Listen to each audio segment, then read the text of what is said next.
You found Michigan's retirement coach, Mike Douglas. I'm Heather Branch. That's Mike Douglas. Thanks for spending some time with us here on the podcast today. LifePlanWealth.com is where you can go to begin a conversation with Mike and his team, getting to have more information, more understanding about the direction you're headed when it comes to your retirement and your financial future is what he and his team are here to help you do. We also have links posted in the show notes, or again, find us anytime at LifePlanWealth.com. So the board game Monopoly, I actually thought it was older. It was invented more than 90 years ago. I thought it was over 100 years old at this point. It feels like it. Are you guys Monopoly players in your house? Fiercely competitive. Really? Oh yeah. No, when we play, games are like, it's really good. Like we're just competitive and we take finance very seriously. We write loans and notes and we have interest. Oh, you go deep on the Monopolyisms. Oh yeah. No, okay. I had a land contract on a property last time my son and I played. Do you keep those land contracts holding over, or is it like the next time you go to get the board game out, does it continue on last game? No, it's a fresh start because I bankrupted him. Nice. Teaching him lessons early on. But I'll say, like, you have a running tally and you have 3 turns around the board to make it up. Huh. Okay. Yeah. Well, here's the thing. You are not alone in your competitive nature with Monopoly because it's actually evolved into a championship competition event. So there's this gentleman named Tim Vandenberg. He placed second. Old Timmy V. In the U.S., old Timmy V. He placed second in the U.S. a few years back.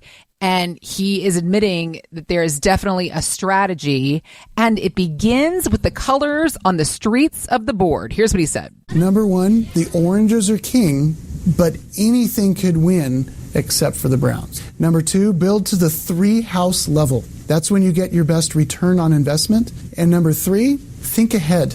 Now, that's a major life skill we want our children and adults these days. Plan ahead. Did you shake your head at the 3-story houses? Is that what you disagreed with? Nope. I like the passion with which he speaks. I like how clear he makes it. Like, it's such a great throwaway statement. Like, obviously, oranges are the best, and nobody can win with the Browns. But let's not state the obvious. He just kind of he just throws it away. It's like. It's just very interesting. Idiots, of course. Yeah. And I'm over here like, wait, what did he just say? Browns are bad and oranges are good? Is that a real thing? I didn't remember that there was brown spots. I was thinking there was dark purple and there was light purple, but I think he's talking about Baltic and Mediterranean, the first 2 when you round go. I always thought of those as dark purple. I don't know. I don't play Monopoly enough to know. This is going to be your space to have better. Maybe his board is so old because Timmy V plays all the time. I will say, I think that some of the colors have changed on the board game over the years. So we might need to do some fact checking on what the actual board looks like versus the tips that Tim was sharing with us. Yeah, because I don't have brown spots on our board. Okay, noted. The question for you then is, thinking about how he strategizes, there's real estate investment, even if it's a game, the houses that he puts on that land, the planning ahead, that's huge. And it is very relevant with the work that you do, helping folks figuring out their retirement planning. What takeaways can we get from these Monopoly theories when it comes to our own personal financial plans? Well, there's so many things here. First of all, again, I loved Monopoly. So when this topic came across, when you sent it over, I immediately went into some research mode because I'm like, what is the edge that I'm missing for when we play? And this is a great one. I was like, why did he say the oranges are a no-brainer? They're the best things on so they're not the most expensive pieces. They're actually only about mid-range in the price range. So there's the dark blue, the Park Place and Boardwalk. There's the green spaces, the yellow spaces. They're all much more expensive. Mm-hmm. And why is that? Well, then it came down to, and again, we're kind of going to the weeds for a second to bring it back to the finances, but the jail, not go to jail, but the in jail spot is the most commonly landed on spot on the board. Okay. And I'm like, how could that possibly be? Well, because it's not about just rounding the board, but there are several go to jail cards that will send you there.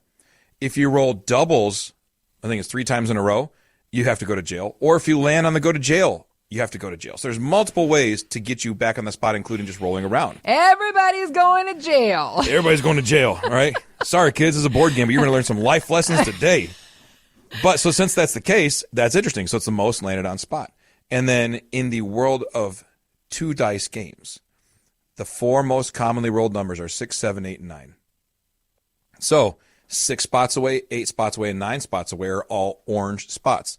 So you take the most commonly landed on spot, and you take the most commonly rolled numbers, and you have a 40% chance that if you're on the in-jail spot, you're going to land on one of those 3. Got it. Hence the orange being the viable piece of real estate. However, if you haven't done the math or the planning on it, you wouldn't know that. And price they're much less expensive than more expensive pieces. And he talked about the 3 houses. There is a law of diminishing returns. If you put more than 3 houses on it, you're not going to get your money out of it as much as the straight profitability of 3 houses on multiple properties. That's interesting too. You always think you got to get to hotels, but there's a cost to getting to hotels. So there's a lot of interesting things that lay in here. And first of all, is you have to know your numbers. Mm-hmm. You have to know your numbers. And so while we kind of joke and take Monopoly very seriously and the 6 and 8, 9 and all that, in finance and in retirement, there are numbers you need to know. There are detailed strategies. There are things you need to know. How much are you actually going to spend per month? What is your real number? Because whenever I talk about, let's talk about your expenses, people give me a spreadsheet and it says my lights, my mortgage, my heat, my gas, like the fundamentals. And those are what we call a lights on number. Like if I have this much money, the lights stay on and nobody repos our car. But it's not their lifestyle number, because if it's $4,000 a month to keep people from shutting off your gas and taking your car, but $7,000 a month is what you spend because you like to go out to eat, you like to travel, you like to do these things. Well, why would we build a plan around just keeping the lights on? So we need to know our numbers, very detailed. What does it cost us to live? And what gives us the highest probability of success, of moving forward, planning in inflation, planning in all these different things, tax changes. So knowing that, the first thing is knowing your numbers. The second thing that's very interesting in Monopoly is don't over leverage yourself. There's a strategy that my one son has, which is I'm going to buy every spot every time I land on it. Every time. And I think that's interesting because he immediately accumulates properties, but he's very low in cash. And if the dice roll his way, he's a very good Monopoly player. However, if the dice don't roll his way, he's the worst in the whole family. Because if you don't have things fall right in line for you and you're low on cash, all of a sudden you can't pay your bills and you have to sell those properties at a discount just to get out. Well, in the same way, with these type of assets and in retirement, you could have all these things, but if you have a low cash flow, when the emergencies come up, well, I can't get access to the money, or I have to take a hit to get access to money. These are things we want to be aware of. So you need an appropriate amount of cash flow. You need to know your numbers like we talked about. And taxes. Taxes. I wish we could show the clip. I have a great clip that I use to illustrate this to clients. And it's a kid playing Monopoly, ironically. Mm-hmm. And his name's Donnie. And he is losing his mind. And he's crying. And he does what every mom does in 2023, which is videos him. Doesn't console him. She gets her camera out and she goes, "What's going on, buddy? What's up, Donnie?" He's crying. He goes, "Taxes." And she's like, "What? It's just part of the game." He goes, "It's the worst part of the game. Taxes." And he's sobbing. In the background of this video is his brother who's playing with him. And again, Donnie's crying, melting down, losing it. He's kind of got this posture. He's like sitting back. His legs are out and he's just crying. And in the background, you hear the one brother go, 6, 7, 8, 9. I'm going to straighten my houses. I'm going to, he's like doing what every brother does, which is when one's losing it, he shows off how organized and studious and how much he loves his family. He's like, "I made my bed this morning. I washed the dishes and I'm straightening my houses," And so he's doing this, but all that happened to Donnie was he landed on a spot that the second he started the game, he had money to pay for. He had money for luxury tax. It's $75.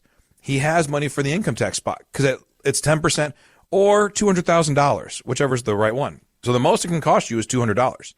However, if he does that, it's a matter of just poor cash flow planning. He has not built in the plan for taxes. Taxes are on the board. They are on there when you sign on. As soon as you start the game, you can see the spots. There's community chest cards. There's chance cards. They're the same for everybody. But those who prepare and keep themselves properly liquid and properly set up for taxes and who have a plan for them are the ones who can pay for it. And these are all just different pieces of the game. And Monopoly is a game with rules, like everything else in life. The tax code is a set of rules. The way our economy works, oftentimes it's a set of rules that are very liquid, but understanding the rules of the game and the process of the game is how you set yourself up with the best chance to win. And it starts with having a conversation about how do I know where I fall, what my goals are, and what I want life to look like. And sitting down with someone who does it all the time and have that conversation. So on our website, it's lifeplanwealth.com. There's a button on there that says start your retirement roadmap today. Now, we're not going to theme it around Monopoly and say, come roll the dice with us. We're not going to say that, right? That doesn't sound quite right. That's poor marketing, I can tell you that. Right. But it says start the retirement roadmap. And literally, you click on there, you fill out a small little portion, and then we chat. And we have coffee, and we talk and say, does this make sense? Have you read the rules properly? Are you playing to win, or are you playing in a way that you don't realize you're about to lose? So it challenges those conversations, because as I coach my kids in Monopoly, and it's funny that we do that, but it's a microcosm of life. The things you can learn Monopoly move you forward if you're good at it, right? And it's not just a real estate thing. It's a budgeting thing. It's a cash flow thing. It's an understanding risk thing. If I do this, what is the potential risk? If I buy this property right now and I'm running low on cash, I need to look around the board. I need to see what's coming up down the road, because if I make this turn and I land on the wrong spots, it's going to take all my money. So you have to do some calculation and some forecasting. It's a really valuable tool for educating kids and young children on how to plan out some finances. But interestingly, it applies to retirees as well. It's not just a kid's game. And the more you play it as an adult, you realize there's some good stuff here. And it's pretty interesting to do that. So I think those are the biggest ones. I'd say one last one is patience. There's an element of patience in Monopoly that if you can just stay steady, you will probably win, because someone is going to go broke just being themselves, right? And so you just let them burn out, and you keep cash on hand, and you just stay the course. Monopoly is rarely won in 30 minutes. Like, we know that. That's why they created Monopoly Go, or the card game. Because real Monopoly... They created a shortened game because real Monopoly takes too long? That's awesome. Yeah, it's a card game. And I think it does two things. It lessens fights and shortens time, right? That's the whole thing. But the real Monopoly, you're not sitting down and say, well, I got 20 minutes. What should we do? Play a game of Monopoly? I'm like, we won't even have the board set up in 10 minutes. We have to divide the money and choose who's a banker and do all this stuff. But you're sitting down for an evening of investment and planning. So if we think of it that way, Monopoly is a chance to grow, to learn, to educate ourselves, and to plan it out. In the same way, building a good financial plan is investing in time to understand what you're doing and making sure you're set for the future. It's a patience thing. Figuring out how to do all these things to help you. What was the thing you were saying before? Something about winning and just all the strategies that are. Isn't that what we just want to win at retirement and not go to jail and no. Valid and fair. Yes. Valid and there's and a lot of ways to go to jail, and we don't want any one of them. Ways, and we don't want any part of any of that. Mike and his team are here to help you create a plan to check all of the boxes above. If you have questions, we're here to help you get some answers. Get started today. LifePlanWealth.com is our website. We also have links posted in the show notes. You can just click there, or again, find us anytime and begin the conversation at LifePlanWealth.com. Thanks for listening to Michigan's Retirement Coach with Mike Douglas. To learn more, visit LifePlanWealth.com. Michael Douglas is an investment advisor representative of Stewards Wealth Planning, LLC, a registered investment advisor. Financial professionals are not licensed in all 50 states. To find out if Michael Douglas is licensed in your state, please call 517-323-7526. Stewards Wealth Planning, LLC is not affiliated with nor endorsed by the Social Security Administration or any other government agency and does not provide legal or tax advice. Annuity guarantees rely solely on the financial strength and claims-paying ability of the issuing insurance company. By contacting us, you may be provided with information about insurance and annuity products offered through Michael B. Douglas, NPN number 9650939.